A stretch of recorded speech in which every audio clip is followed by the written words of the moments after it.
So, balik muna tayo dahil ah ah, may problema sa internet natin. At muli, ang pag-ibig at kapayapaan ni Kristo maghari nawa sa puso at damdamin natin. At meron akong bisita ngayon, si Tio Iti Hitgano, former mayor sa Trento, Agusan del Sur ba yun? Sa Trento. At kasama niya si Tia Nini, no?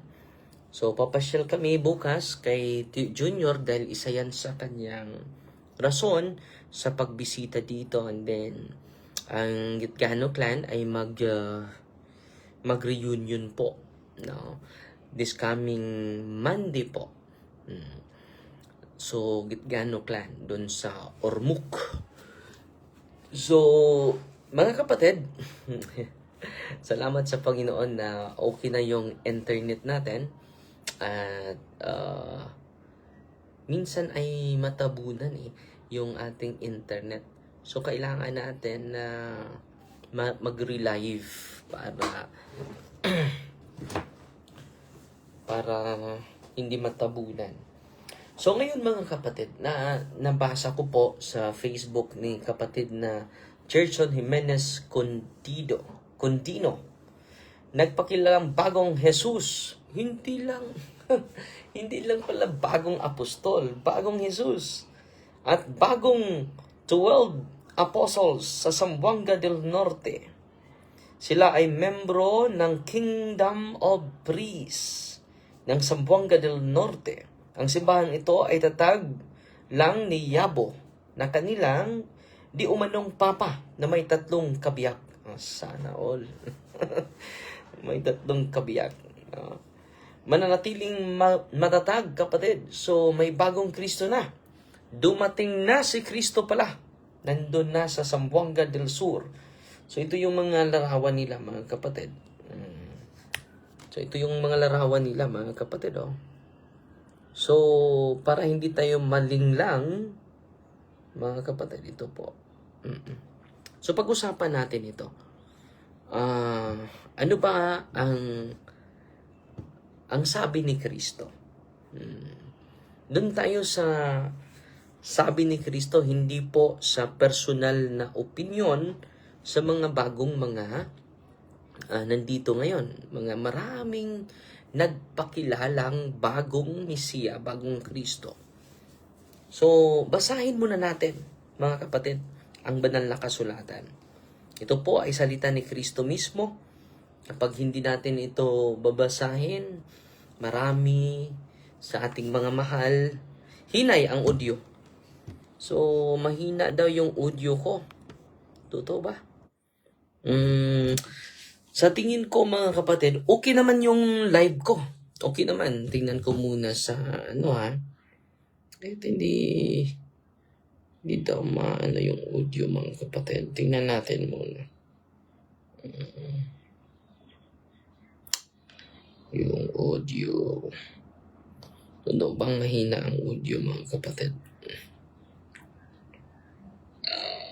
Okay naman. Minsan ay matabunan yung ating internet. Okay naman. Baka yung signal mo, kapatid. Kapatid na Rose Maraon.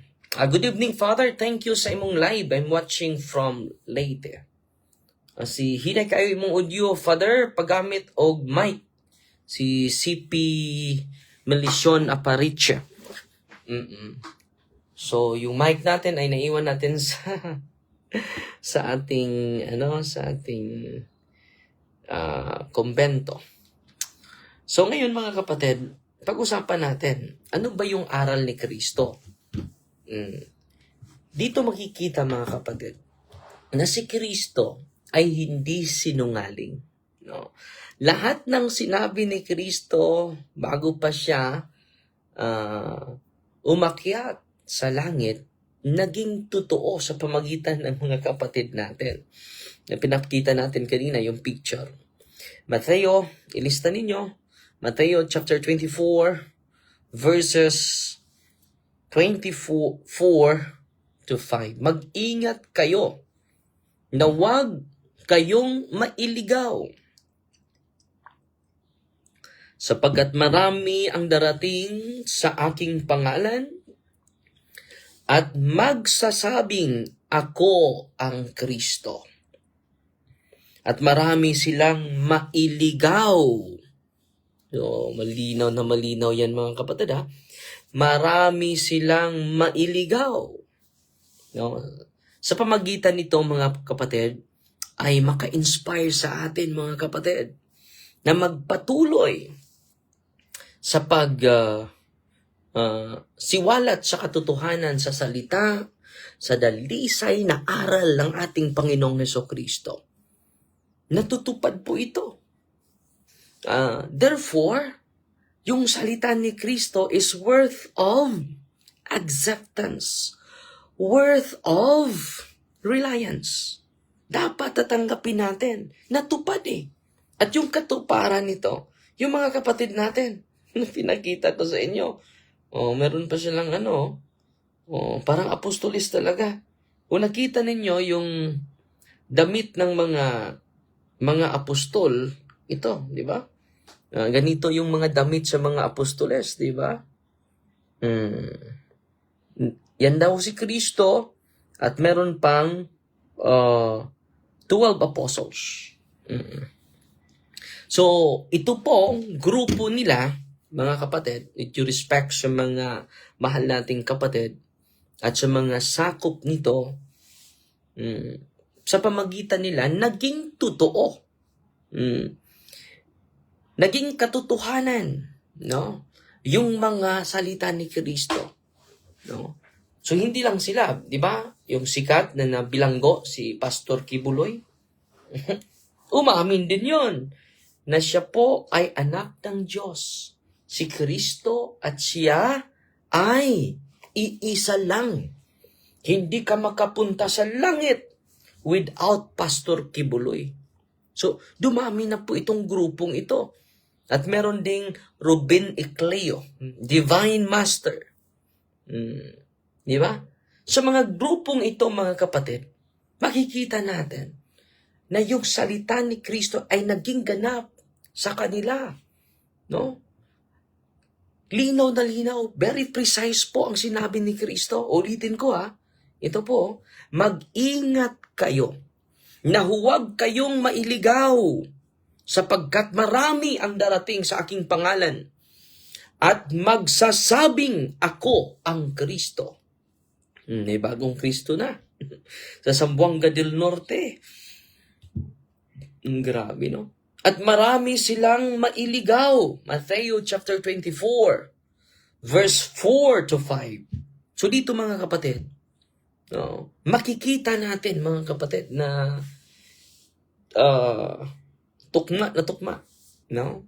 Perting tagnaa, perting tumana. No, ganap na ganap yung sinabi ni Kristo. Ipatuloy natin sa Matthew chapter 24 verse 11. Maraming bulaang propeta ang lilitaw at ililigaw ang marami. So kalamitan yung mailigaw yung mga Katoliko. Di ba? Kung ang Katoliko ay masangyawan, ma-evangelize o born again, maging born again. Kung ang Katoliko ma-evangelize sa Seventh-day Advent, maging Sabadista. Kung ang Katoliko ma-evangelize sa maging Muslim. So ginamit natin itong DYFB mga kapatid para marami tayong maabot na mga kaibigan nating mailigaw sa mga bulaang propeta, bulaang Kristo. Saan ba yung mabasa, Father, na may bulaang Kristo? Ipatuloy natin ang pagbasa. Mateo chapter 24 verses 24 to 25. Sapagkat lilitaw ang mga bulaang Kristo. Nandito na. Malinaw na malinaw yan. Bulaang Kristo at mga bulaang propeta. At gagawa sila ng mga dakilang tanda at kababalaghan upang iligaw. Kung maari, maging ang mga hinirang, tingnan ninyo, sinabi ko na ito sa inyo ng una pa. Malinaw na malinaw yan ha, mga kapatid. At sabi din ni Apostol San Pablo sa Corinthians chapter 13, verses 13 to 15. Dahil kita ninyo, may bagong Kristo, may bagong apostol daw. Nandun sa Zamboanga del Norte. Pinakita ko na yung video sa inyo, no? Anong sabi ni San Pablo? Makinig tayo mga kapatid. Makinig tayo mga kapatid. So, workers, disguising. Kumpitan lagi, kumpitan na natin. Hello, Ibet. kapatid? Anak, akses Uy! ito, papada Darwin akong Hello, kuan. kapatid? Ano? Hello. Hello, hi, father. Oy, musta? Okay lang po. May tanong ka, kapatid? Nag-live. Taga saan? Ah? Isang ad. Ayun, napos, father. Yes. God bless. Gusto niya. Oh, hello bro. Hello, Father. Taga saan kayo? We're from Maasin, Southern Leyte. Asin. Kumusta? Okay lang po. So, Maasin, Southern Leyte. La, father la. Uy, nanay. Kumusta inyong lola? Oh, lola ko na. Okay, Father. Ilan na edad ni lola? Kasi 83. ilong si lola, oh. Bujan. Praise the Father Lord. Darwin. Praise the Lord, Dre. Ilan na edad ni lola? 83, Dre. Wow, bonus. 13 years. Yes. 70 na kuto ba tong life, Dre? Ha? Dapat 70 na tong life. But then, Oo. may bonus. Oh, bonus na ng kananay. Yes, pero mo Bonusan. lang Dre, kaya na may bonus. Mo po na, we have to experience things nga. Di nakalakaw. Mm. God bless ha. Ito Salamat, lang. Dre. God bless ha. Thank you. God bless mga igsoon. Si brother, si brother Duarte.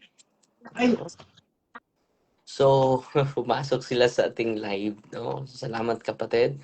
At patuloy tayo. So, naging totoo po yung ah sabi ni Apostol San Pablo, mga kapatid, for such men are false apostles. So, hindi lang sa panahon natin may false apostles. Nandito din, sa panahon pa nila ni Apostol San Pablo, may false apostles na. Ano sila? Deceitful workers, disguising themselves as apostles of Christ. And no wonder, or even Satan disguises himself as an angel of light. So it is not strange if his servants also disguise themselves as servants of the righteous. Their end will correspond to their deeds. So dito mga kapatid, this is the strongest biblical text explicitly mentioning false apostles. So nandyan po na mga false apostles. Meron din pala sa Revelation chapter 2 verse 2. Anong sabi nito, mga kapatid? I know your works, your toil, your patient endurance, and how you cannot bear evil men, but have tested those who call themselves apostles but are not, and found them to be false. So dito mga kapatid Revelation chapter 2 verse 2. So may mga false apostles. Meron ding false Christ, mga kapatid. So mag-ingat po kayo at marami na po ito sa ating panahon ngayon. So, ngayon mga kapatid. Mm. Oh, ano ba yung requirement para maging tunay na apostol ka? Base sa banal na kasulatan, no? Mm. Una po, mm, may may ah, ano po, may apat na ano po, anim na qualification po para maging tunay tayo na mga apostol. Una, personally chosen by Jesus Christ Himself. Sino ba yung... Kaya nga, nag-ano sila eh, may bagong Kristo din sila para ma-qualify. Kamao po. No? Meron silang Kristo po. Dahil isa sa mga qualification, personally chosen by Jesus Christ Himself. Jesus Himself selected the 12. He called to Him those whom He desired.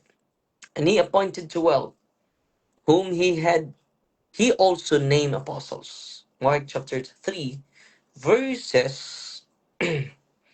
So, si Ginny Salas, number one, fan ka sa akong papa, is now 87 years old. God bless you po. Wow! Kumusta tayo? No? Kumusta? 87 years old. Grabe, ang taas na niyan, no? Salamat po. Pangalawa na uh, qualification, witness of the resurrection for the original apostolic office. When Judas was replaced, St. Peter specified the qualification. One of the men who have accompanied us during all the time.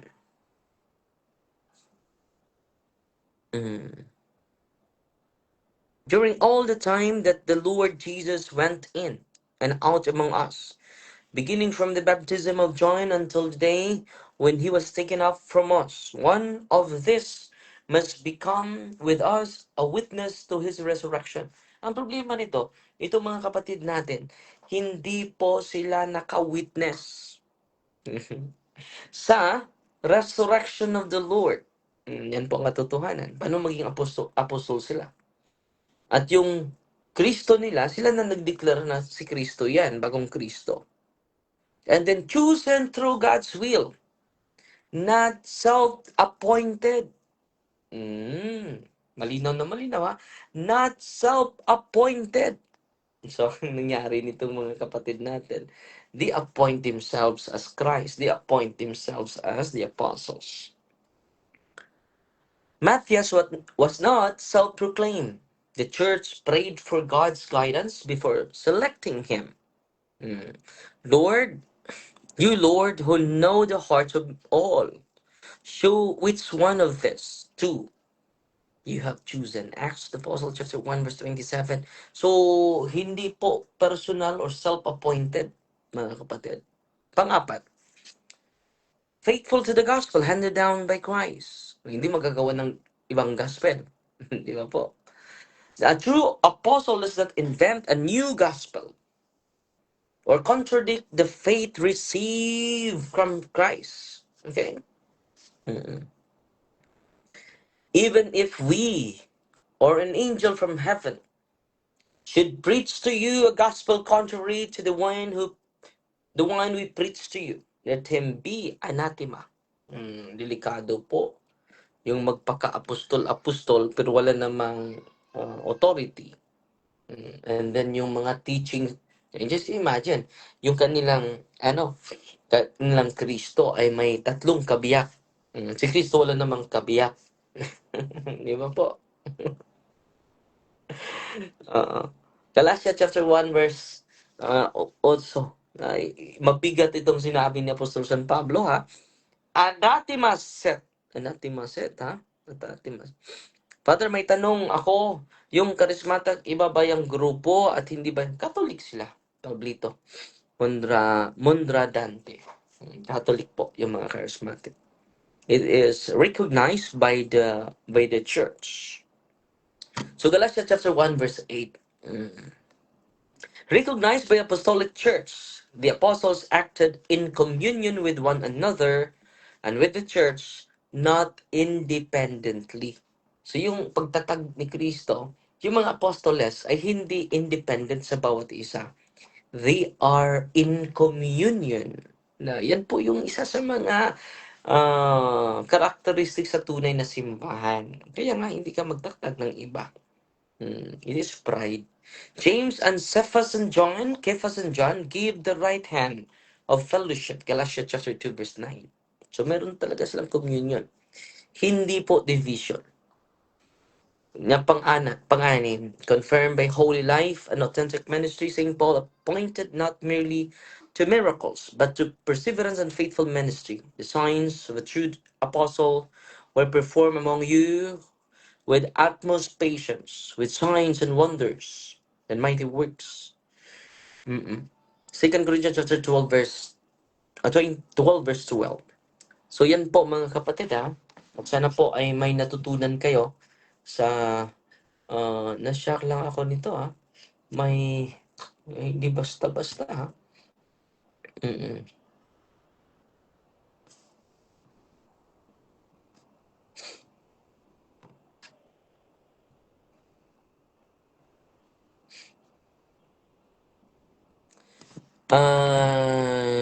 Pasalamat ako sa mga star senders natin ngayon. Si Gina Patandinukot, nagpadala ng one of the source at si kapatid na Ami, Takuba na Elgar, 50 stars. Si Valerie Claire, 93 stars. At si Gina Patan, 150 stars. Salamat po. At Bad Rafael Tubong, ngayong gabi si Emil Yumano. Magandang gabi, kapatid. At sana po ay meron kayong natutunan at nakapagbigay tayo ng inspirasyon or paglilinaw sa mga kapatid natin na nakikinig sa ating programa sa ngayon, mga kapatid. Yolanda Naga Yatap. Maayong gabi, Father. Maayong gabi po, mga igsuon. Ugma, wala ta sa center, no? Kay doon na tayo bisita. Akong inaagaw niya. Friday, Saturday, Sunday na tayo magsiserve po sa center natin. So, yun lang po muna mga kapatid ha. Sana po ay don't forget to call your guardian angel.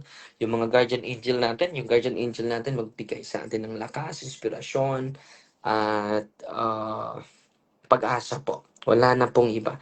Si Ellie Joan Enerio, pati salamat sa pulong sa Diyos, Deus. No? Si Anisha Oro Inok, Amen. Vivian Lora, good day, Father.